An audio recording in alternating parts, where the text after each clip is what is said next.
دو پل کی دلہن۔ کمرے کے اندر داخل ہوتے وقت اس کی سانسیں بہت زیادہ بے ترتیب تھیں۔ دروازے کی اچھے سے کنڈی لگا کے وہ آہستہ آہستہ چلتا ہوا مصنوعی پھولوں کی سیج پر بیٹھی غزل کی طرف بڑھنے لگا۔ بہت زیادہ رگڑ کر شیو کرنے کی وجہ سے اس کے گال مزید پچکے ہوئے لگ رہے تھے۔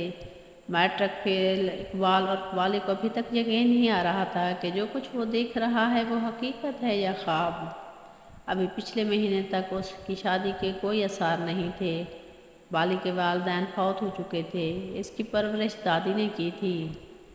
غزل اسی گاؤں کے رہنے والی تھی، مگر بچپن ہی سے اس کے والدین شہر چلے گئے تھے، اس لیے وہ وہیں پر پڑھی لکھی تھی۔ بالی سے ان کی رشتہ داری نہ ہونے کی وجہ سے بالی کے گھر ان کا آنا جانا بالکل بھی نہیں تھا۔ سال میں ایک آدھ بار وہ گاؤں آتی تھی۔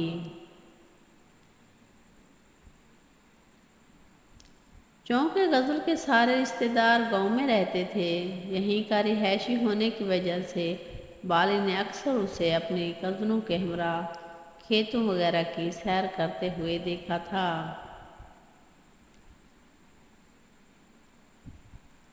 وہ بلا شبہ بہت حسین اور معصوم سی تھی۔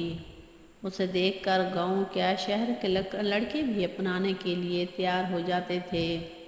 سننے میں بھی یہی آیا تھا کہ اسے ڈاکٹر بننے کا بہت زیادہ شوق تھا۔ ایف اے سی میں ٹاپ کے نمبر حاصل کرنے کے باوجود بھی وہ انٹری ٹیسٹ میں اس کا میرٹ نہیں بن سکا تھا، جس کی وجہ سے ڈاکٹر بننے کا سپنا اس کا ادھورا رہ گیا تھا۔ کچھ دن پہلے غزل کے ابا بالی کی دادی کو آ کر ملے اور اپنی اکلوتی بیٹی کا رشتہ بالی سے کرنے کا خواہش کا اظہار کیا۔ پہلے تو دادی کو بھی سمجھ نہ آیا کہ غزل کا باپ ماسٹر بشیر کیا کہہ رہا ہے، کیونکہ لفنگے سے بے وقوف بالی کے ساتھ شہر کی لڑکی تو کیا گاؤں کی ان پڑھ شبانہ بھی بیاہ کرنے کے لیے تیار نہ ہوتی تھی، کہاں پڑھی لکھی بہت حسین غزل کا رشتہ آ گیا تھا۔ جب یہ بات والی کو پتہ چلی، جب تک اس کی دادی نے لڈو اس کے منہ میں نہ ڈالا وہ منہ کھولے دادی کو سکتے کی حالت میں دیکھتا رہ گیا تھا۔ دادی تجھے میرے مرے ہوئے ابا کی قسم، یہ جو تم کہہ رہی ہے کوئی مذاق تو نہیں ہے؟ بالی نے دوبارہ تصدیق چاہی۔ تیرے ابا کیا تیرے دادا جان کی قسم، اس کا ابا خود کہہ کر گیا ہے۔ دادی اپنے پوتے کے منہ میں لڈو دیتے ہوئے کھلکھلا کر ہنستے ہوئے بولی۔ یہ سن کر بالی نے دھمال کے انداز میں ناچنا شروع کر دیا۔ جب یہ بات گاؤں والوں کو پتہ چلی تو ہر ایک کسی کا منہ کھلا کا کھلا رہ گیا۔ کسی کو بھی یقین نہیں آ رہا تھا کہ ماسٹر بشیر کو ایسا کیا نظر آیا جو اس نے اپنی اکلوتی بیٹی کا رشتہ اس کے ساتھ طے کر دیا۔ گاؤں کے چودھری رب نواز کے بیٹے کو جب یہ بات پتہ چلی تو اس نے بھی ایڑی چیٹی کا زور لگایا کہ کسی طرح ماسٹر اپنی بیٹی کا رشتہ اس کے ساتھ کر دے۔ زیور، زمینیں، نقدی، ہر طرح کی آفر کی گئی، مگر ماسٹر نے ہر پیشکش دھتکار دی۔ سننے میں یہی آیا تھا کہ خود غزل کا باپ بھی بالی کے ساتھ رشتے کے لیے ناخوش ہے، مگر خود غزل نے ضد کر کے اپنے والدین کو بالی کے ساتھ شادی کرنے کے لیے راضی کیا ہے۔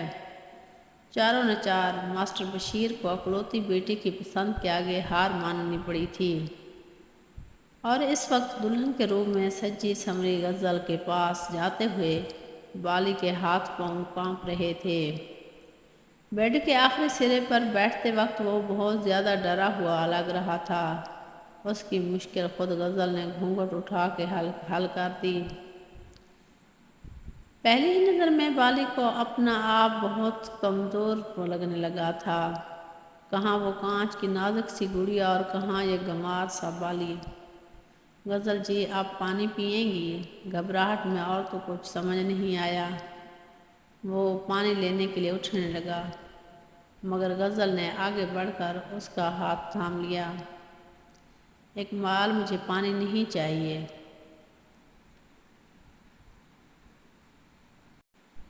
میں تم سے کچھ اور مانگنا چاہتی ہوں۔ جھیل سی آنکھوں میں التجا تھی۔ وہ اس کی نظروں کی تپش سہ نہ پایا اور جلدی سے نگاہیں جھکا لیں۔ چند لمحے موت سی خاموشی کے گزر گئے۔ بالآخر غزل نے سکوت توڑا۔ تم مجھ سے یہ نہیں پوچھو گے کہ میں نے شادی کے لیے تمہارا انتخاب کیوں کیا؟ میں چاہتی تو چودھری کے بیٹے کے ساتھ شادی کر لیتی، مگر پورے گاؤں میں تم مجھے سب سے زیادہ قابل اعتبار لگے ہو۔ تمہارے ساتھ شادی کرنے کا فیصلہ میں نے بہت سوچ سمجھ کے کیا ہے بالی۔ پہلے ہی اتنا بدحواس تھا، اوپر سے غزل کی باتوں سے اس کی مزید پریشانی میں اضافہ کر رہی تھی۔ تم نے تو سنا ہوگا مجھے ڈاکٹر بننے کا کتنا شوق تھا، وہ دور خلاؤں میں تکتے ہوئے بولی۔ بالی سر جھکائے خاموش بیٹھا رہا، مگر بدقسمتی سے میرا یہ خواب پورا نہ ہو سکا۔ اب اس کی آواز میں درد تھا۔ میں چاہتی ہوں ڈاکٹر بننے کا میرا یہ خواب تم پورا کرو۔ میں کیسے پورا کر سکتا ہوں؟ غزل جی، پہلی بار اس نے سر اٹھا کر حیرت سے دیکھا۔ تمہارے ابا مرحوم کی جو زمین اب تمہاری ہے، وہ اگر تم بیچ دو تو میں ڈاکٹر بن سکتی ہوں۔ غزل نے جلدی سے کہا۔ ہاں، مگر اس کی آمدن تو ہمارا واحد ذریعہ ہے۔ دوسری بات، دادی تو مر کے بھی نہیں مانے گی۔ غزل کی اس بات نے بالی کو واقعہ پریشان کیا اور الجھا کے رکھ دیا تھا۔ میں جانتی ہوں دادی کو تم جیسے تیسے کر کے منا لو گے، میں تم سے وعدہ کرتی ہوں ڈاکٹر بن کے تمہارے سارے پیسے لوٹا دوں گی، بے شک تب تک تم مجھے طلاق نہ دینا۔ کیا یہ مجھے چھوڑ جائے گی؟ بالی کو زور سے جھٹکا لگا۔ غزل جی، آپ نے صرف ڈاکٹر بننے کے لیے مجھ سے شادی کی ہے؟ بالی کی آواز میں درد تھا۔ میں تمہارے ساتھ شادی میں نے ایک جوا سمجھ کے کھیلی ہے، یہ اب تمہارے اوپر منحصر ہے۔ یا تو تم زبردستی کر کے پوری زندگی مجھے گھٹ گھٹ کے مرنے کے لیے چھوڑ دو، یا میرے خواب کو پورا کرنے میں میری مدد کرو۔ غزل کے اس مطالبے نے بالی کو عجیب سی دہرائی پر لا کھڑا کر دیا تھا۔ تمہیں معلوم ہے، میں اگر چودھری کے بیٹے کے ساتھ شادی کر کے اسے یہی بات کہتی تو اس نے بھلے سونے چاندی کے ڈھیر میرے قدموں میں لا کر رکھ دینے تھے، مگر وہ مجھے کبھی نہیں چاہتا کہ میں ڈاکٹر بنوں۔ میری ساری امیدیں اب تم سے وابستہ ہیں، پلیز میرے خوابوں کو ٹوٹنے سے بچا لو، ورنہ میں مر جاؤں گی۔ غزل کی آنکھوں میں آنسو تھے۔ اللہ نہ کرے غزل جی، آپ ایسی باتیں نہ کریں، بالی نے تڑپ کر کہا۔ میں ضرور آپ کے لیے کچھ نہ کچھ کروں گا۔ یہ کہہ کر وہ اٹھ کر کمرے سے باہر نکل گیا۔ اس کے جانے کے بعد غزل پرسکون ہو کر سو گئی۔ دوسرے دن کی صبح بالی کے لیے معمول سے بھاری تھی۔ ایک تو اسے ساری رات نیند نہیں آئی تھی، اور دوسرا غزل نے اس کی زندگی میں آ کر بھونچال برپا کر دیا تھا۔ وہ اس کی مدد کرنا بھی چاہ رہا تھا، مگر دکھ بھی ساتھ تھا کہ غزل نے اپنی منزل تک پہنچنے کے لیے اس کا استعمال کیا ہے۔ کچھ ہی دنوں بعد اس نے ڈرتے ڈرتے دادی سے غزل کی خواہش کا ذکر کیا، جسے سن کر دادی کا غصہ آسمان سے باتیں کرنے لگا۔ جب ہی تو بی بی نے ڈاکٹر ہی بننا تھا تو تجھ سے پیار جانے کی کیا ضرورت تھی؟ دادی نے تب کر کہا۔ دادی، ڈاکٹر بننا اس کا خواب تھا، اب وہ اداس ہے تو میں اسے اس طرح نہیں دیکھ سکتا۔ بالی نے زمین پر نظریں گاڑتے ہوئے کہا۔ تو چپ ہی کر بالی، میں خود اس سے بات کرتی ہوں۔ دادی غصے سے اپنا ڈنڈا زمین پر مارتے ہوئے بولی۔ دادی، خدا کے لیے اسے کچھ نہ کہو، جو کہنا ہے مجھے کہو۔ بالی نے آگے بڑھ کر دادی کو جانے سے روک دیا۔ جیسے تیسے کر کے اس نے دادی کو خاموش تو کروا لیا تھا، مگر سب سے بڑی مشکل اب جائیداد بیچنے کے لیے دادی کو راضی کرنا تھا۔ اپنی خاندانی زمینیں بیچنا، وہ بھی اس لڑکی کے لیے جس کا کوئی اعتبار ہی نہیں کہ کل کو وہ بالی کے ساتھ رہے گی یا نہیں، دادی کے لیے آسان نہ تھا۔ آج غزل خوش تھی، بہت زیادہ، کیونکہ اگلے مہینے وہ چین جا رہی تھی ڈاکٹر بننے۔ بالی نے اپنا وعدہ پورا کر دکھایا تھا۔ اس کی خاطر بالی نے پوری دنیا سے ٹکر لے لی تھی۔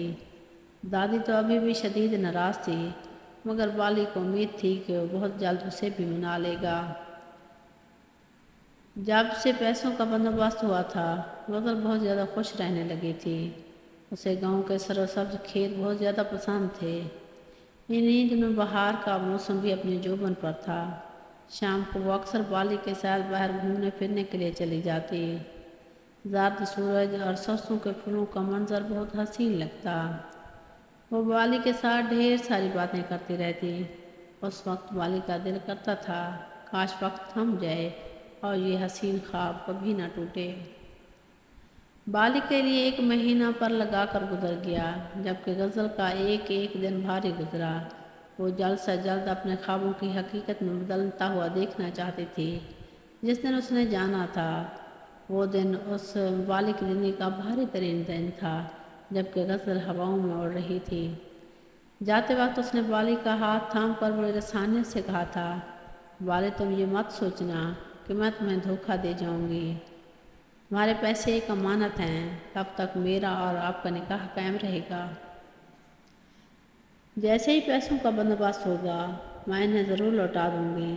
اس کے بعد تم مجھے آزاد کر دینا۔ پلیز مجھے خودغرض مت سمجھنا، میں اتنی بری نہیں ہوں۔ اور ہاں، زندگی کا مقصد صرف کبوتر پالنا اور ان کی دیکھ بھال کرنا نہیں ہے۔ میرے جانے کے بعد کچھ نہ کچھ ضرور کرنا۔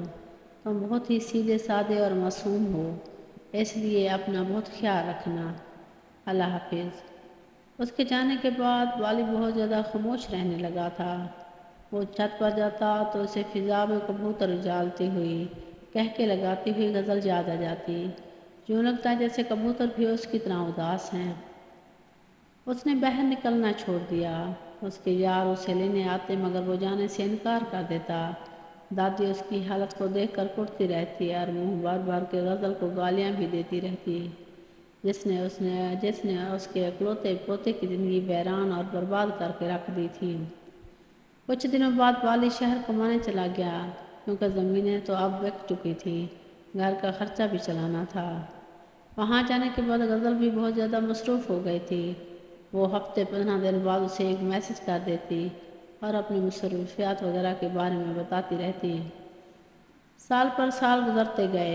اب اسے ڈاکٹر بننے میں چند مہینے رہ گئے تھے۔ ان دنوں وہ اپنے ساتھ پڑھتے ہوئے ہمایوں کا بہت زیادہ ذکر کرنے لگی تھی۔ ہمایوں بہت امیر کبیر گھرانے سے تعلق رکھتا تھا۔ غزل اس سے بہت زیادہ متاثر تھی۔ کچھ دن پہلے بالی کو غزل کا آخری میسج آیا تھا، اقبال میں تمہیں یہ بتاتے ہوئے کتنی خوشی محسوس کر رہی ہوں، تم اس کا اندازہ بھی نہیں کر سکتے۔ آج مجھے یونیورسٹی کی جانب سے ڈاکٹر کی ڈگری مل گئی ہے۔ بہت جلد میں پاکستان لوٹ آؤں گی۔ میں تمہیں ہمایوں کے بارے میں اکثر بتاتی رہتی تھی نا، ہم دونوں ایک دوسرے کو پسند کرنے لگے ہیں۔ چونکہ وہ بھی ڈاکٹر بن چکا ہے، اس لیے میں نے بھی اس کے ساتھ شادی کرنے کا فیصلہ کیا ہے۔ مجھے یقین ہے جب میں ہمایوں کو تمہارے بارے میں بتاؤں گی تو وہ خود ہی تمہارا قرضہ اتار دے گا۔ کچھ دنوں تک تمہیں رقم اور خلا کے کاغذات بھجوا دوں گی۔ امید کرتی ہوں تمہیں طلاق کے دستخط کرنے میں کوئی اعتراض نہیں ہوگا۔ دوسرے دن اسے بالی کا پیغام موصول ہوا۔ غزل جی، آپ کو اپنا خواب پورا کرنے کی بہت بہت مبارکباد۔ جب آپ کو پیسوں کی ضرورت تھی تو اسی دن میں نے فیصلہ کیا تھا کہ یہ رقم بھی کبھی واپس نہیں لوں گا۔ ایک گنوار ہونے کے ناطے مجھے یہ غیرت گوارا نہیں کرتی کہ بھلے ہمارا کوئی تعلق نہ رہا ہو، مگر اتنے سال آپ میری منقوہ رہی ہو، اور ہم پینڈو لوگ جب اپنی بیویوں کو کچھ دے دیں تو واپس لینا اپنی توہین سمجھتے ہیں۔ مجھے آپ سے کچھ نہیں چاہیے۔ آپ جب کہیں میں اسی وقت طلاق پر دستخط کر دوں گا۔ نئی زندگی کی شروعات کرنے پر آپ کو ڈھیروں خوشیاں مبارک ہوں۔ ایک ہفتے بعد ڈاکیا اس کے نام کا لفافہ دے گیا۔ بالی کو یقین تھا کہ اس میں خلا کے کاغذات ہوں گے۔ اس نے سخت جذبات کے ساتھ لفافہ کھولا۔ لکھا تھا، ڈیئر اقبال، تمہارا میسج ملا۔ یقین کرو کتنی دیر میں اسے پڑھ پڑھ کر روتی رہی۔ میں یہاں آ کر بہت سے لوگوں سے ملی ہوں۔ یہ سچ ہے کہ ہمایوں کی اسٹائلش سی شخصیت نے مجھے بہت متاثر کیا تھا۔ مگر کل جب میں نے اس کا دوسرا روپ دیکھا تو مجھے یقین ہی نہیں آیا کہ یہ وہی کھلے ذہن کا ہمایوں ہے۔ وہ تو کبھی ایک شادی شدہ لڑکی کے ساتھ زندگی گزارنے کے لیے سیریس ہی نہیں تھا۔ میں تو صرف اور صرف اس کا ٹائم پاس تھی۔ اس طرح کی دوستیاں تو اس کی دوسری لڑکیوں کے ساتھ بھی تھیں۔ یہ تو میں ہی بے وقوف تھی جو اسے پانے کی خواہش لے کر بیٹھ گئی تھی۔ اس نے مجھے دھتکارا تو تب مجھے اس تکلیف کا اندازہ ہوا جو میں نے تمہارے جذبات کے ساتھ کھیل کر تمہیں دی ہے۔ اقبال: یہاں پر لوگوں کے کئی روپ ہیں۔ انہوں نے دولت، فریب اور جھوٹ کے ذریعے خوبصورتی کا لبادہ اڑا ہوا ہے۔ اندر سے ان کا حقیقی چہرہ بہت بدصورت ہے، بہت زیادہ بدصورت ہے۔ یہاں پر میرا تعلق ہر قسم کے لوگوں سے رہا۔ یقین کرو کوئی بھی مجھے تمہاری طرح مخلص اور وفادار نہیں ملا۔ میں اپنی غلطیوں پر تم سے شرمندہ ہوں۔ ہو سکے تو مجھے معاف کر دینا۔ اگلے جمعے میری پاکستان کی فلائٹ ہے۔ امید ہے ایک خود غرض اور اپنی منزل سے بھٹکی ہوئی بیوی کو واپس لانے تم ضرور آؤ گے۔ صرف اور صرف تمہاری ڈاکٹر غزل اقبال۔ خط پڑھ کر صبح سے اقبال نے چشمہ اتار کر میز پر رکھ دیا۔ غزل کے جانے کے بعد اس نے زندگی میں بہت زیادہ دھکے کھائے تھے۔ ان مشکلات نے اسے کندن بنا کر کامیابی کا راستہ دکھایا تھا۔ شہر کے سب سے بڑے شو روم کے مالک نے کبھی سوچا بھی نہیں تھا کہ غزل کے ساتھ یک طرفہ محبت اسے کمزور بنانے کے بجائے اتنی مضبوط کر دے گی کہ چند سالوں میں وہ دنیا کو اپنی مٹھی میں قابو کر لے گا۔ مہنگی ترین گاڑی میں سوٹڈ بوٹڈ سا اقبال ہاتھ میں پھول لیے جب ایئرپورٹ پر پہنچا تو غزل ابھی تک باہر نہیں آئی تھی۔ یہ سوچ کر اقبال کے چہرے پر ایک دل آویز مسکراہٹ تھی کہ جب چند لمحوں بعد پینڈو سے بالی کا خاکہ آنکھوں میں سے جائے غزل باہر نکل کر اسے ڈھونڈ رہی ہوگی تو کتنا فنی منظر ہوگا۔